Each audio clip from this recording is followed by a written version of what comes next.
Halo, selamat datang. Tenangkan diri sejenak. Mari kita bicara dengan hati yang terbuka. Kita semua tahu kalau tidur itu penting banget buat kesehatan. Tapi pernah kepikiran nggak sih kalau cara kita tidur justru bisa membahayakan nyawa kita? Nah, malam ini kita akan bongkar tuntas bahaya tersembunyi saat tidur dan gimana cara mencegah stroke langsung dari ahlinya. Kita mulai dengan sebuah kutipan yang jujur aja cukup bikin merinding dari Dr. Budi Hartono. Ini bukan buat nakut-nakutin ya. Ini adalah sebuah wake up call buat kita semua. Bayangkan, setiap malam saat kita pikir orang-orang yang kita sayangi lagi istirahat dengan tenang, tragedi ini bisa terjadi diam-diam. Dan yang akan memadu kita adalah Dr. Budi Hartono. Selama lebih dari 30 tahun, beliau bukan cuma merawat pasien stroke, tapi juga melihat langsung penyesalan keluarga. Penyesalan karena stroke ini ternyata dalam banyak kasus sebetulnya bisa banget dicegah. Cuma dengan perubahan yang sangat sederhana. Kata kuncinya di sini, dapat dicegah. Oke, ini dia peta jalan kita untuk pembahasan kali ini. Kita bakal ungkap dulu masalah utamanya, terus kita kenali tiga biang keroknya, baru kita temukan solusinya, dan yang paling penting, Anda bakal tahu gimana cara menerapkannya langsung malam ini juga. Yuk kita mulai. Jadi, apa sih sebenarnya bahaya tersembunyi ini? Sebenarnya simpel banget. Saat kita tidur dengan posisi yang salah, leher kita itu bisa tertekuk. Nah, tekukan ini mencekik arteri vital yang tugasnya bawa darah ke otak. Selama 7-8 jam tidur, otak kita itu kayak dipaksa puasa oksigen. Pelan-pelan, tapi bisa sangat mematikan. Nah, sekarang ayo kita kenali tiga kebiasaan yang kelihatannya sepele, tapi akibatnya bisa fatal. Coba perhatikan baik-baik ya, karena mungkin salah satunya adalah kebiasaan Anda atau orang tua Anda di rumah. Yang pertama, dan ini yang paling sering kita temui, tidur miring pakai bantal yang tinggi dan empuk. Rasanya emang nyaman banget kan? Tapi di balik kenyamanan itu, ada bahaya besar yang mengintai. Nah, ini dia jebakannya. Kita pikir bantal tinggi itu menopang leher, padahal kenyataannya malah mencekik leher kita sendiri. Coba bayangin deh, selang air yang Anda tekuk dengan tajam. Airnya pasti jadi mampet kan? Nah, sekarang bayangkan itu adalah jalur kehidupan yang membawa oksigen ke otak Anda. Tertekuk setiap malam selama berjam-jam. Ngeri kan? Dan ini bukan cuma teori loh, ini adalah kisah nyata dari Pak Ahmad di Surabaya. Beliau merasa tidurnya selalu nyenyak, ternyata justru kebiasaan nyenyak dengan bantal tingginya itulah yang hampir merenggut nyawanya. Ini bukti nyata kalau bahayanya itu real dan dekat banget. Jadi pelajaran pertama dari Dokter Budi, simple dan langsung ke intinya. Bantal tinggi itu bukan teman tidur Anda. Lanjut ke kebiasaan berbahaya nomor 2, tidur tengkurap. Banyak nih yang suka posisi ini karena katanya terasa hangat dan seperti dipeluk. Tapi saat kita merasa nyaman, organ vital di dalam tubuh kita justru sedang berjuang mati-matian. Coba deh, lihat angka di layar ini. Ini fakta yang mengejutkan banget. Tidur tengkurap itu menekan rongga dada kita, yang akhirnya memaksa jantung bekerja 40% lebih keras. Bayangin, organ yang seharusnya istirahat malah disuruh lari maraton semalaman. Hasilnya? Lagi-lagi, otak kita kekurangan pasokan darah dan oksigen yang vital.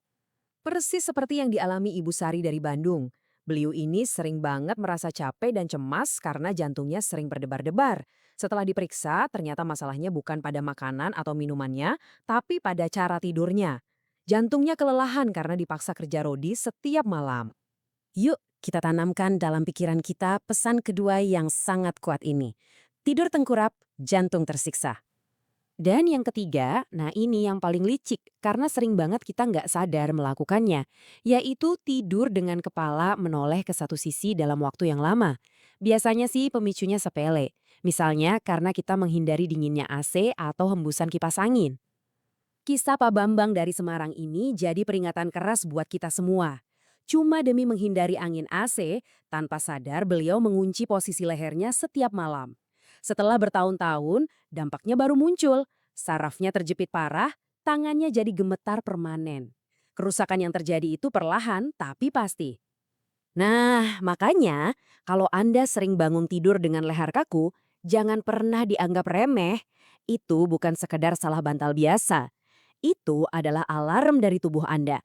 Ingat ya pesan ketiga ini, leher kaku, saraf menangis. Oke, cukup dengan kabar buruknya. Setelah kita tahu apa saja yang berbahaya, Sekarang kita masuk ke bagian terbaiknya, bagian yang paling ditunggu-tunggu, solusinya. Ternyata, ada satu posisi tidur yang direkomendasikan oleh para dokter sebagai posisi yang paling aman. Dan inilah dia posisi juaranya, tidur telentang. Kuncinya ada dua hal.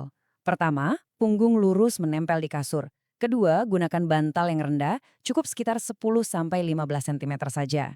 Tujuannya apa? Supaya kepala, leher, dan tulang belakang kita membentuk satu garis lurus yang sempurna. Kenapa sih posisi ini yang terbaik? Ada 3 alasan utama. Pertama, jalur darah ke otak itu jadi kayak jalan tol bebas hambatan sama sekali. Kedua, jantung kita bisa benar-benar istirahat, nggak perlu kerja lembur. Dan yang ketiga, seluruh otot dan saraf tubuh kita bisa rileks total, tanpa ada yang kejepit. Oke, teorinya sudah jelas. Tapi, ngubah kebiasaan tidur itu kan susah banget ya rasanya. Tenang, Dokter Budi sudah menyiapkan panduan praktisnya supaya Anda bisa langsung memulainya malam ini juga. Ada 4 langkah yang super gampang. 1. Ganti bantal Anda sekarang juga. 2. Pagari tubuh Anda dengan guling di kanan dan kiri, biar nggak terguling ke posisi lain tanpa sadar. 3. Atur suhu kamar supaya nyaman. Dan 4. Coba deh untuk tidur lebih awal. Ini semua adalah perubahan kecil untuk sebuah investasi kesehatan jangka panjang yang nggak ternilai. Nah, kita sudah sampai di akhir pembahasan. Mari kita kumpulkan semua poin penting tadi menjadi sebuah kesimpulan yang semoga bisa menyelamatkan hidup Anda atau orang-orang yang Anda cintai. Jadi, inilah intisarinya. 5 poin yang harus Anda ingat dan yang lebih penting lagi, tolong bagikan ke keluarga dan teman-teman. Ini bukan soal membeli alat mahal atau minum suplemen yang rumit. Ini semua tentang pilihan-pilihan kecil yang kita buat di atas tempat tidur setiap malam. Pada akhirnya, semua kembali ke kita masing-masing. Informasi ini adalah petanya, tapi Anda yang harus melangkah. Sebuah pilihan sederhana untuk mengubah posisi bantal malam ini bisa menjadi pembeda antara bangun dengan segar bugar atau tidak bangun sama sekali. Jadi pertanyaannya sekarang bukan lagi bagaimana caranya, tapi apakah Anda mau memulainya malam ini juga?